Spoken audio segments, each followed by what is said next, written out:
अस्सलामु अलैकुम वरहमतुल्लाहि वबरकातुह।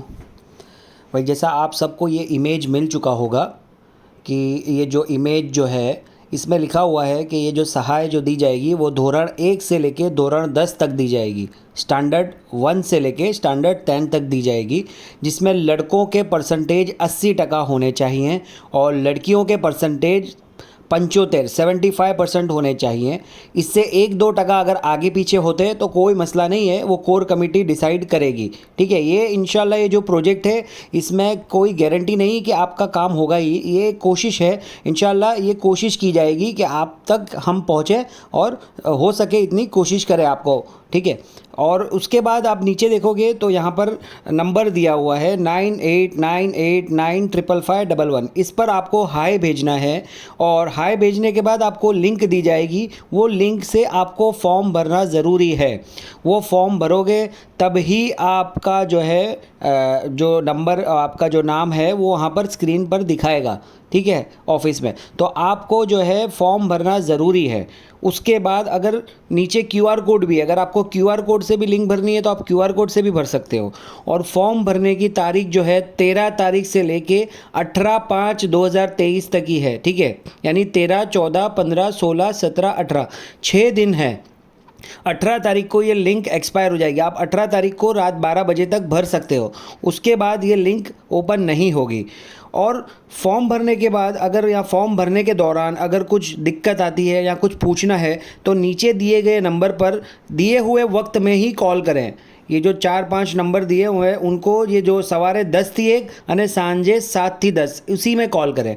ठीक है, अब हम सीखते हैं कि हमको फॉर्म कैसे भरना है। ठीक है, तो आप लिंक जैसे ही ओपन करोगे तो आपको यहाँ पर फॉर्म बताएगा। ठीक है, तो आपको नेक्स्ट करना है। नेक्स्ट जैसे ही करोगे उसके बाद यहाँ पर दिया हुआ है जो भी पढ़ना है और उसके बाद यहाँ पर क्या कितने परसेंटेज होने चाहिए, जो आपने इमेज देखा वही सब है। ठीक है, उसको बस ध्यान से पढ़ लेना है।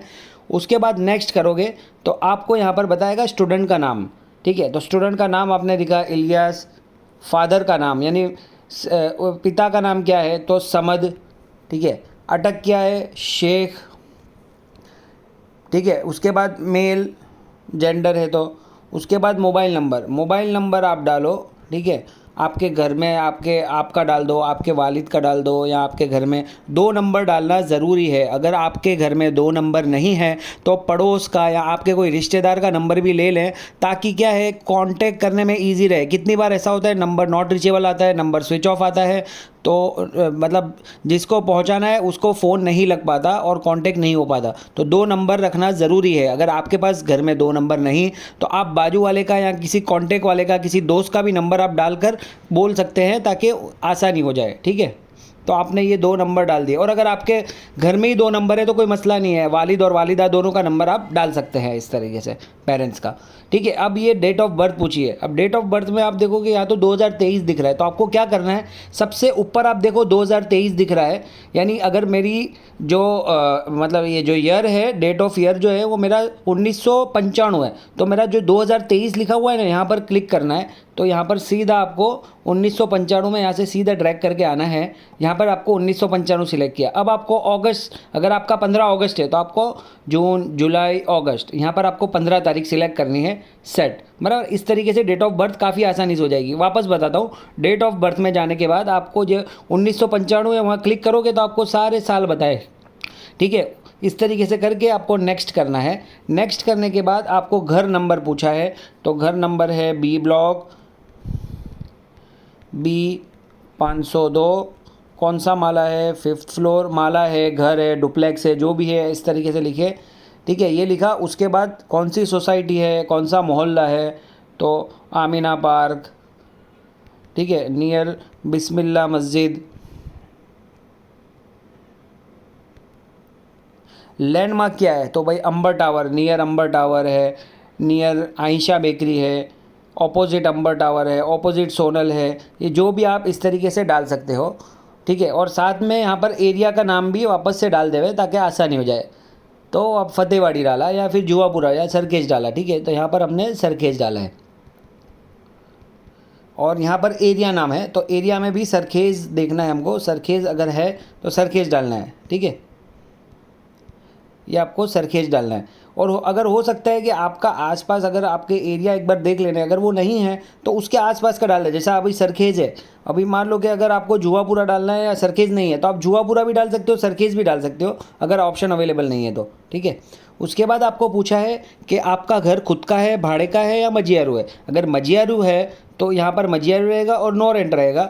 अगर खुद का है तो भी नो रेंट रहेगा, और अगर भाड़े का घर है तो यहाँ पर भाड़ा दिया हुआ है 1000 से 3000 के बीच में, 3000 से 5000 कितना भाड़ा है वो डालना है, ठीक है। ये डालने के बाद जो भी आपको लगता है जहाँ पर जो आपके जो भाड़ा है वो हिसाब से आपको यहाँ पर डालना है। उसके बाद नेक्स्ट करोगे तो आपको यहाँ पर पूछेगा कि जो स्टूडेंट है जो उसका वालिद का क्या ऑक्यूपेशन है, क्या काम करते हैं, तो जॉब करते हैं, किस चीज़ की जॉब करते हैं, तो पेंटर है तो पेंटर डाले, छूटक मजूरी है तो छूटक मजूरी डाले, दर्जी है तो दर्जी डाले, टेलर है तो टेलर डाले, जो भी है। और अगर समझो खुद का बिजनेस करते हैं तो छोटा सा स्टॉल है, पथारा है, एग्जाम्पल जो भी है इस तरीके से आपको डालना है। तो जॉब करते हैं पेंटर की, ठीक है।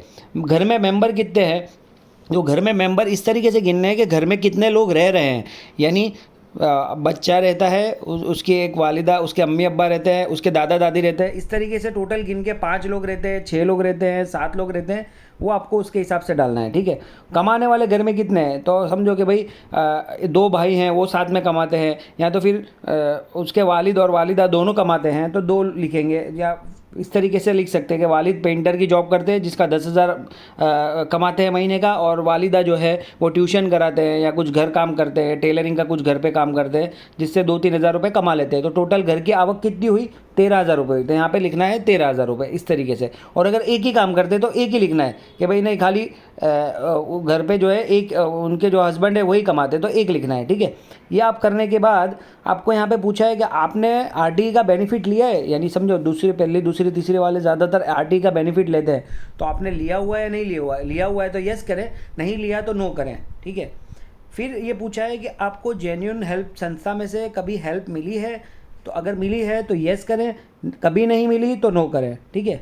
उसके बाद नेक्स्ट अब आपको पूछा है कौन सी स्कूल है, तो कोई भी XYZ स्कूल डाल देवे, स्कूल का नाम जो है वो, ठीक है। उसके बाद स्कूल का कॉन्टैक्ट नंबर जो भी हो है 98 जो भी कॉन्टैक्ट नंबर है वो कॉन्टैक्ट नंबर डालें, अगर मोबाइल नंबर है तो मोबाइल नंबर डालें, जो भी आपको डालना है, ठीक है। उसके बाद मीडियम पूछा है कौन सी मीडियम है, इंग्लिश मीडियम, गुजराती मीडियम में, हिंदी मीडियम, तो ठीक है इंग्लिश मीडियम है। उसके बाद पूछा है कि अब कौन सी स्टैंडर्ड, अब ये बहुत ही इम्पोर्टेंट सवाल है, इसको खास ध्यान से देखें। तमें आगला कया धोरणમાં प्रवेश મેળવશો, यानी अगर मैंने अभी 8वीं की परीक्षा दे दी है और मेरा रिजल्ट आ गया है, यानी अब मैं 9वीं में जाऊंगा, तो मेरे को 8वीं नहीं करना है, मेरे को 9वीं करना है, क्योंकि अब मैं 9वीं में जाऊंगा और मेरे को 9वीं की स्कूल की फ़ी की ज़रूरत है।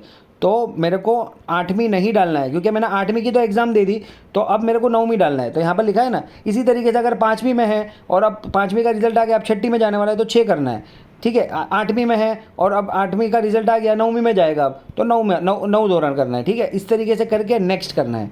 नेक्स्ट करोगे तो आपको यहाँ पर पूछा है एप्रिल 2023 वार्षिक परीक्षाનું परिणाम, यानी 2023 ये साल, यानी 7वीं में बच्चा था या 8वीं में बच्चा था, उसका कितने मार्क्स आए, तो कितने में से आए, तो वो एक बार पहले देख लेवे कि भाई 500 में से आए, 600 में से आए, 700 में से आए, 800 में से आए, तो 500 में से कितने मार्क आए, तो वो एक बार परसेंटेज चेक कर लेवे कि भाई 500 में से 400 मार्क आए।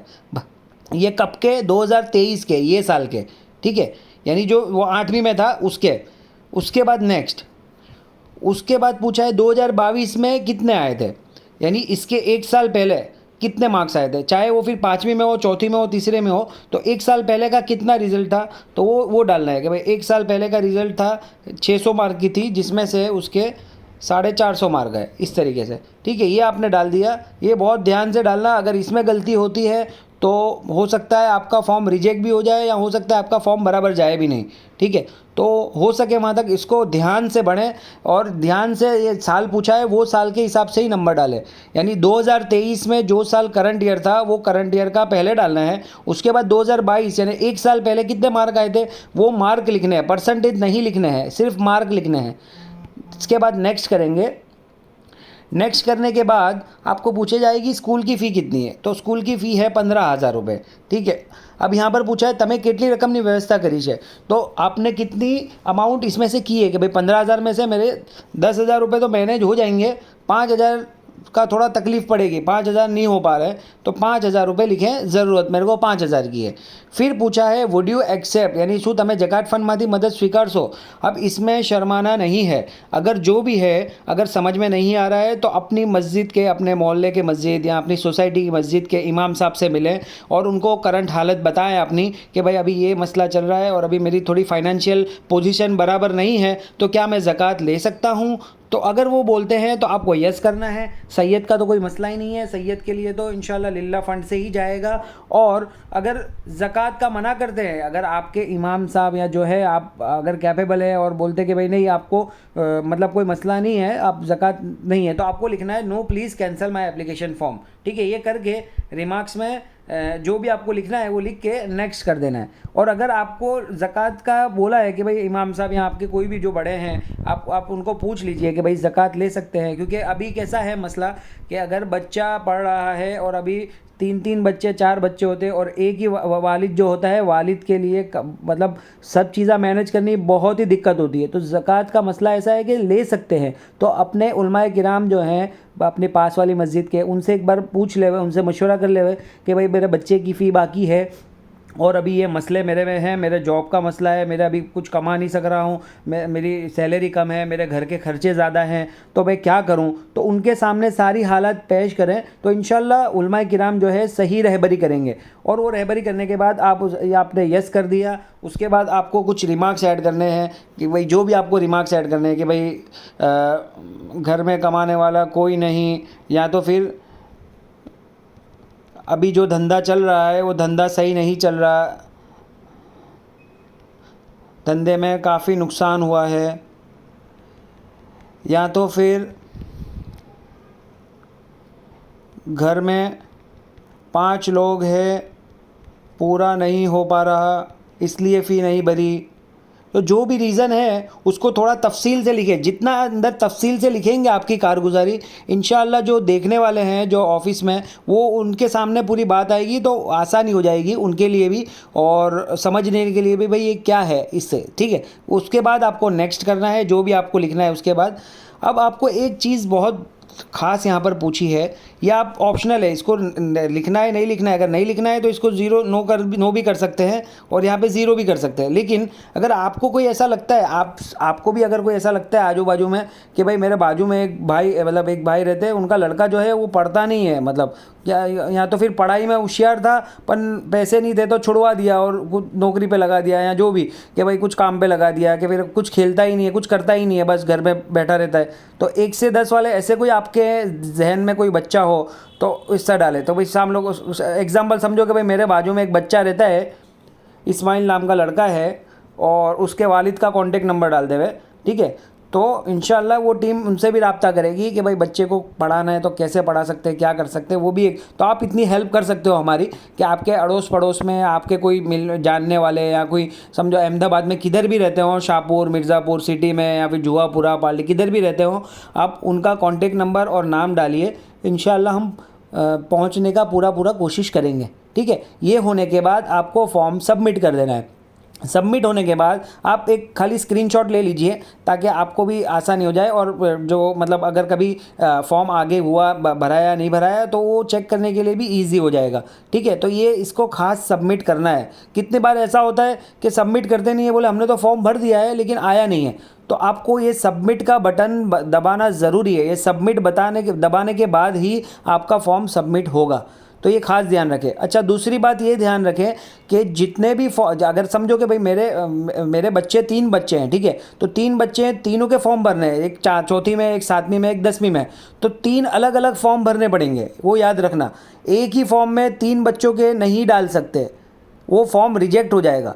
इसलिए आप सबसे भी गुजारिश है जो भी बच्चे मतलब जो भी वालिद या वालिदा कोई भी भर रहा है फॉर्म, तो वो खास ध्यान रखें कि एक साथ 2-3 नाम ना डालें, एक फॉर्म में एक ही नाम चलेगा। अगर आपके 2 बच्चे हैं तो आपको 2 फॉर्म भरने पड़ेंगे, आपके 3 बच्चे हैं तो आपको 3 फॉर्म भरने पड़ेंगे। इस तरीके से आप फॉर्म भर के सबमिट कर दीजिए। ठीक है, और ये फॉर्म का आखिरी तारीख जो है 13 से लेके 18 तारीख तक चलेगा फॉर्म, उसके बाद ये फॉर्म एक्सपायर हो जाएगा। ठीक है, और आपके जानने वाले भी अगर कोई है जो ऐसे मतलब नहीं भर पा रहे हैं या फाइनेंशियल पोजीशन ख़राब है, तो उन तक भी ये मैसेज को पहुंचाइए और 18 तारीख के पहले ये फॉर्म को सबमिट करिए। ठीक है, अस्सलामु अलैकुम वरहमतुल्लाह।